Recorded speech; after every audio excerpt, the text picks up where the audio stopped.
Mom, the baby of that lady is crying in a coin locker. In the middle of my brother's wedding, my daughter pointed at the bride and shouted this. The entire room erupted in murmurs. After all, my brother and his wife weren't supposed to have a baby yet. And a coin locker. But my 5-year-old daughter had a mysterious power. However, the bride, unaware of this, turned pale, the guests became angry, and the room filled with voices accusing us of poor parenting. Even worse, our relatives stood up with fearful expressions and left the venue.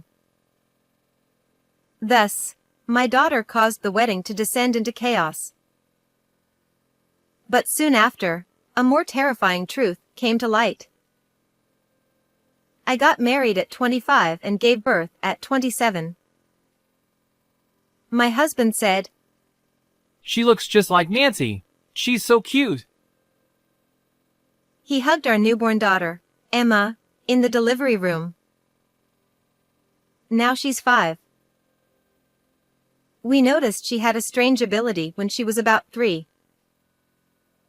For example, one time when my mother was on the phone, my daughter suddenly said, Grandma, you're talking to a fake uncle.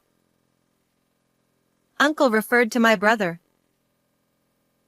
I had my mother put the call on hold and asked her who she was talking to and about what. It turned out she was almost the victim of an impersonation scam. When we praised our daughter, she proudly put her hands on her hips and said, The person behind told me. Emma always says this when she uncovers something, so it's probably some kind of guardian spirit she can see. While her ability has often been helpful, it's not always a good thing, as she sometimes reveals people's secrets.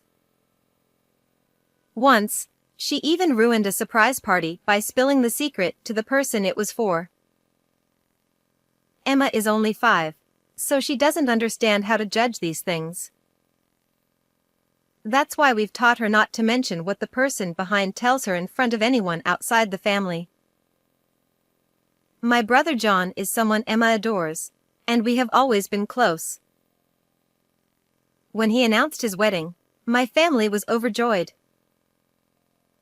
John works in research at a fairly large company, earning around $70,000 a year.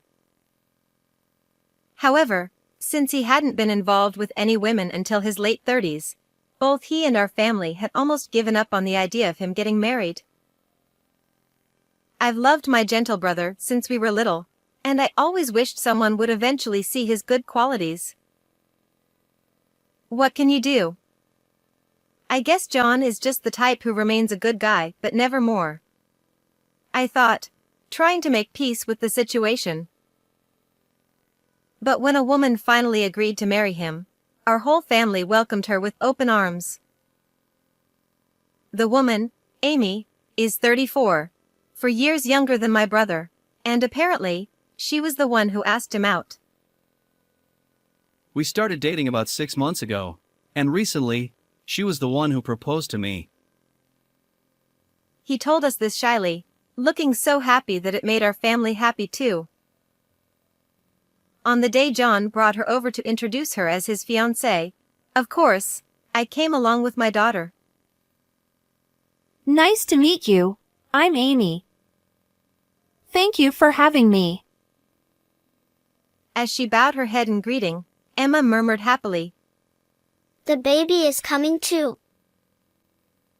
I interpreted this as meaning they would soon have children after getting married, which made me even more pleased. It was unusual for Emma to talk about the future, as she usually predicted things that were hidden in the present. Still, I didn't think much of it. But Amy gave Emma a strange look and glared at her. What are you talking about? That's so creepy. She shouted with an annoyed expression. Emma, it's okay. Amy is probably just surprised. I comforted my daughter, who looked scared and on the verge of tears from Amy's harsh reaction. Not everyone believed in Emma's abilities, and some, like Amy, found them unsettling. That might be the normal reaction.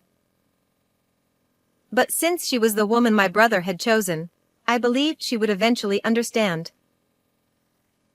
So, I focused on calming Emma down at that moment. She probably just associated marriage with having a baby. It's just something a child would say, so don't worry about it, Amy. Even so, it was the first time someone had reacted so strongly. Something feels off, I thought, but Amy otherwise seemed polite and kind, so I tried not to let it bother me. However, on the day of the wedding, something unexpected happened. The ceremony was solemn, with both families gathered together, and everything proceeded smoothly up to a certain point. The vows were exchanged, and the ceremony was approaching its finale when suddenly, Emma stood up. My husband and I hurriedly tried to get her to sit down quietly, but she suddenly ran forward and pointed at the bride. The baby of this lady is crying in a coin locker. When I looked at Amy, who was at the end of Emma's gaze, she had gone pale and was muttering something under her breath. Since I was near the bride's seat, trying to stop Emma, I barely caught her saying things like, How did she know?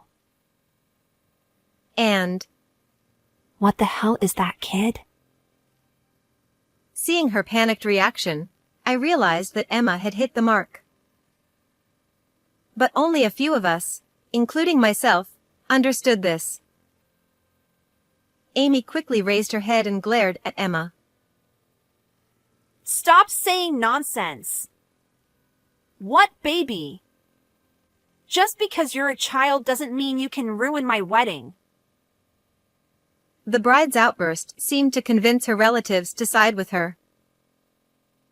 It wasn't surprising since, to those unaware of Emma's mysterious ability, it would seem like she had suddenly blurted out something absurd.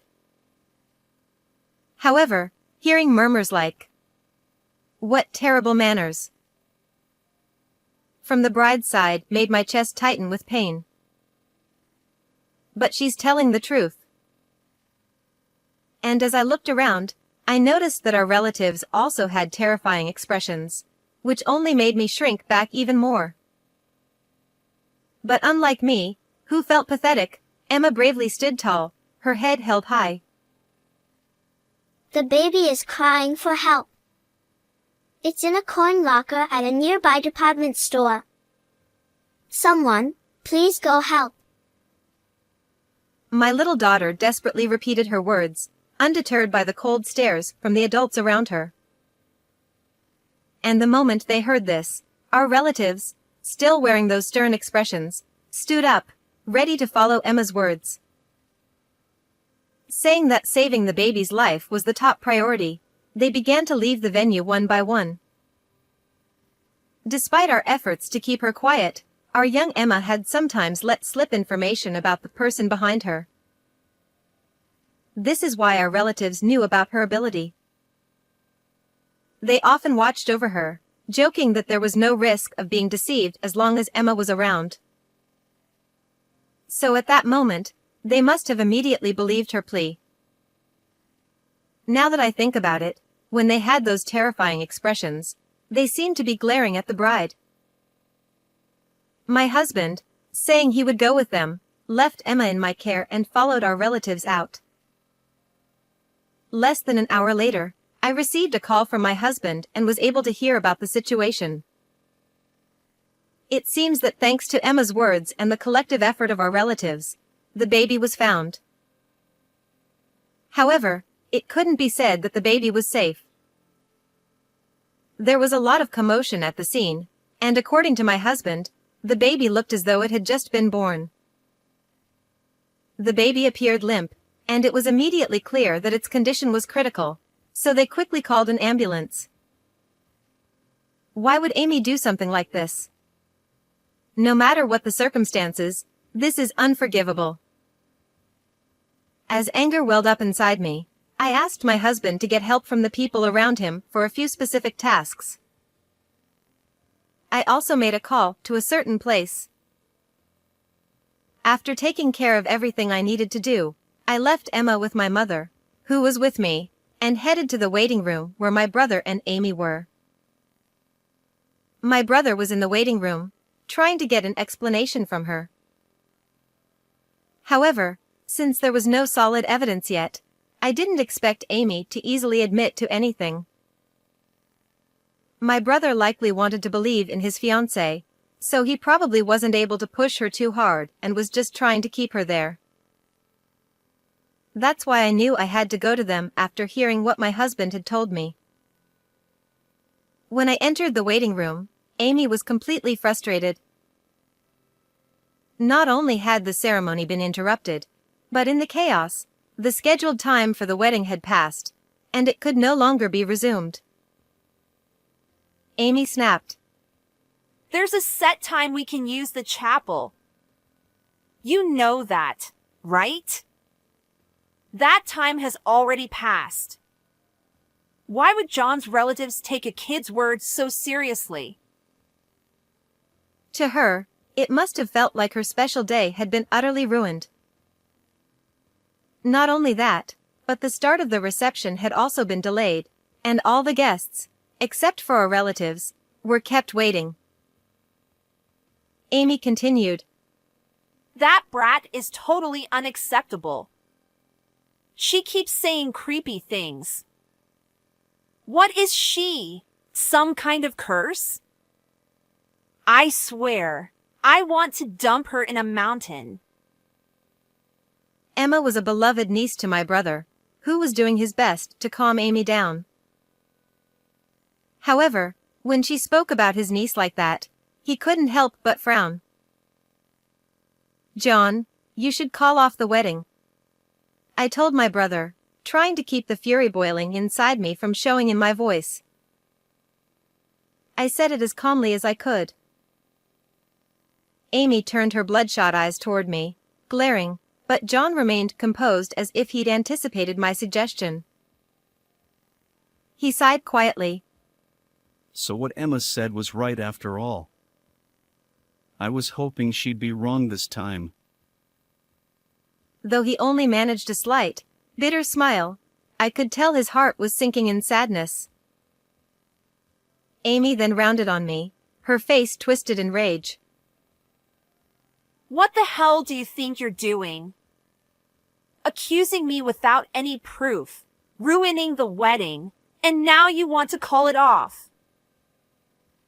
She was furious, and she advanced on me like a demon, not even noticing the look of disappointment on John's face. Amy shouted, If that brat isn't going to be held accountable, then you should be.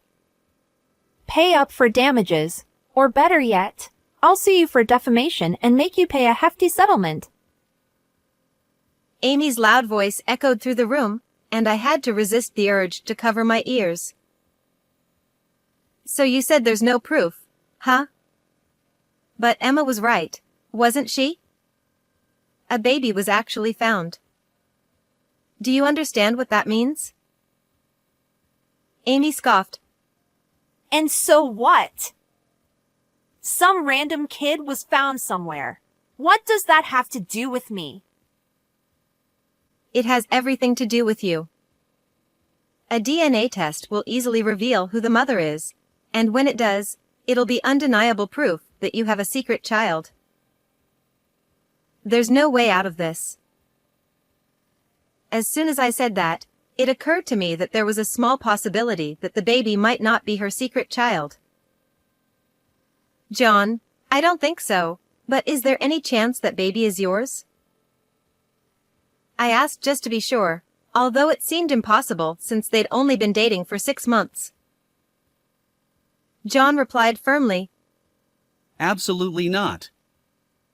The timing doesn't match up. His unwavering response caused Amy to scowl in frustration. If John had acted like a normal man and made a move, We could have raised the child as our own.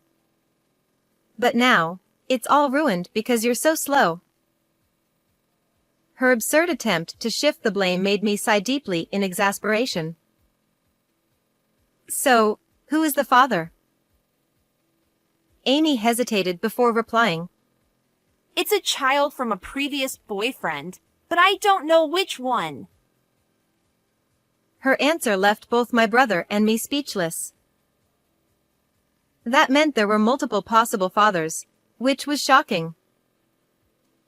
How many people had she been seeing at once? Having a child with an unknown father was entirely her own reckless doing, and trying to blame John was utterly misplaced. If I'd known she was this kind of woman, I would never have considered marriage. No, I should be thankful I found out before the wedding ended. The marriage hasn't been registered yet. I'm going to call it off. John heaved a deep sigh before making his decision, and Amy looked at him like she was the victim.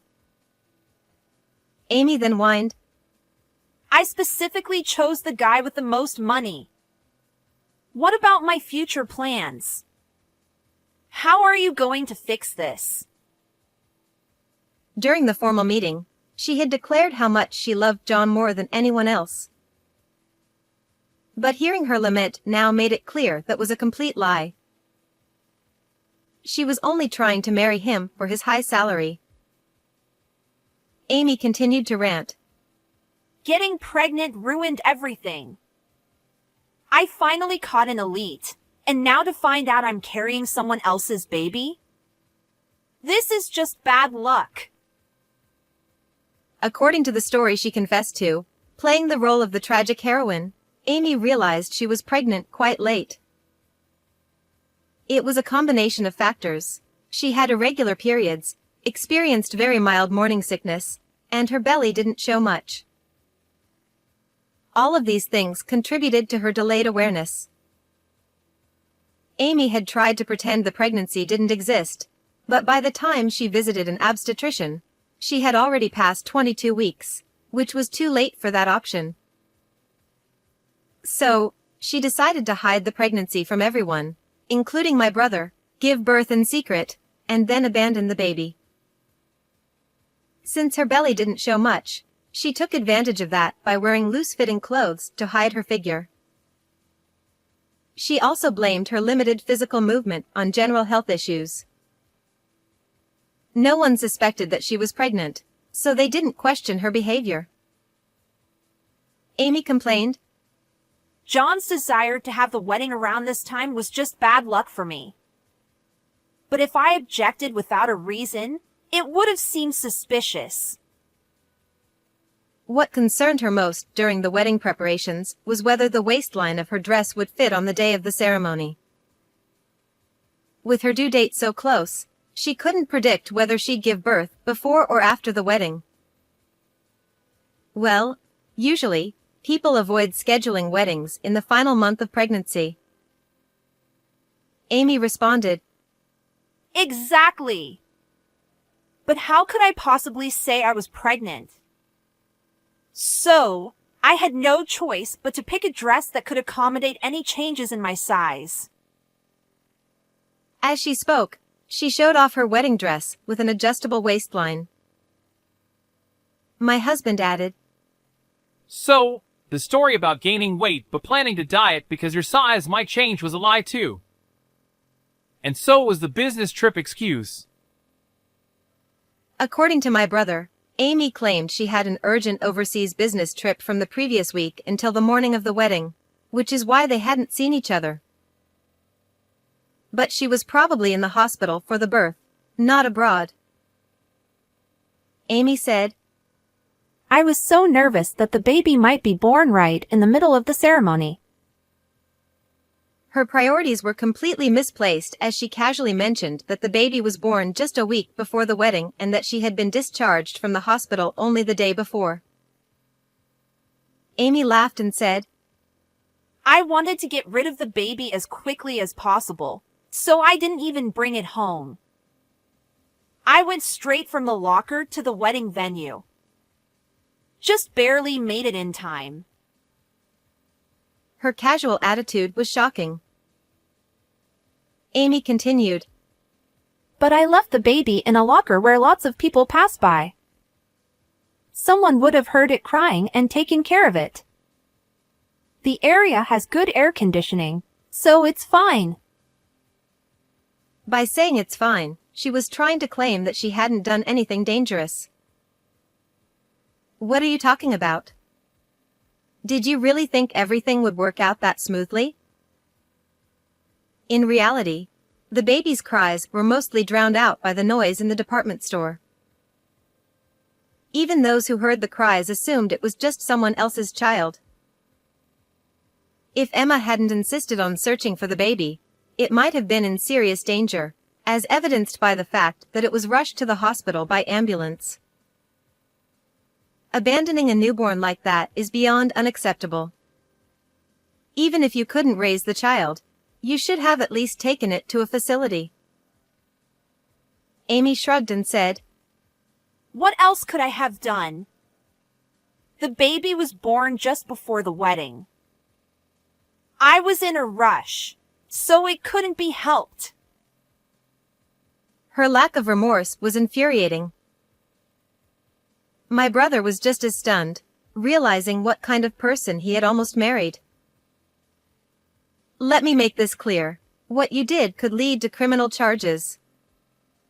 Do you understand that? Amy's eyes widened in surprise, and she began to panic, looking around anxiously. There's no evidence. You said earlier that they could easily find out I'm the mother, but the police can't prove I was the one who left the baby in the locker. She wiped the sweat from her forehead and confidently said this, believing she was in the clear. You really don't think things through, do you? Did you even check if there were security cameras in the area? The locker area was fully covered by security cameras, something I had already taken steps to verify.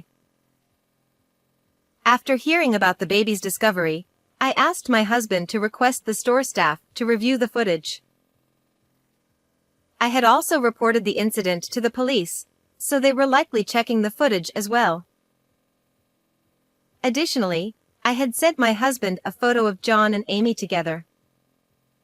A celebratory picture my brother had taken during their pre-wedding photo shoot. Never imagining it would be used to identify someone on security footage. With my husband likely showing that photo to the store staff or the police, it was only a matter of time before they reached Amy. As I explained all of this, Amy's face turned paler with each passing moment, and by the time I finished, she had collapsed onto the floor, her face as white as a sheet. No! That's not possible. They can't know. You're bluffing, right? They can't arrest me. She muttered in disbelief, struggling to accept reality. But when the police arrived shortly after, she suddenly became violent, resisting arrest. No! Let go of me. It's not my fault. It's all because of that brat and those people.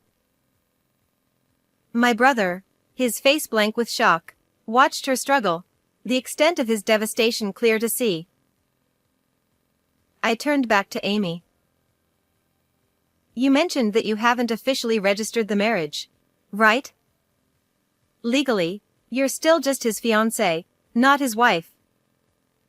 But you'll still have to pay compensation. Compensation? Amy stammered. My brother will decide the amount, but will definitely recover the costs of the wedding and the reception. This marriage you were so keen on has turned into a huge loss for you, but we won't go easy on you. Upon hearing this, Amy's face fell into despair, and she finally gave up resisting as she was taken away. After that, of course, the wedding reception was cancelled, and all the monetary gifts were returned. The expenses incurred were, as declared, billed to Amy in the form of compensation. However, since she was behind bars and unable to pay immediately, her parents had to cover the costs. The amount exceeded $40,000, but her parents insisted that she would repay every cent once she was released. Even though they were her parents, it was clear they would be strict in making her pay it back, especially since Amy's father, who had always seemed mild-mannered, was so furious that it was intimidating to witness. Fortunately, the baby survived and, after being safely discharged from the hospital, was taken in by Amy's parents. It seems the child is now growing up healthy and strong. As for my brother, he was down for a while after everything that happened, but recently he's found someone new, and they seem to have a great relationship. My daughter said, The person behind Uncle says they're a perfect match. When he introduced the new woman to Emma, my daughter happily shared this with us. His new fiancée has embraced Emma's unique abilities, and both my brother and I, as well as Emma, are filled with excitement and hope for the future. How did you enjoy this story?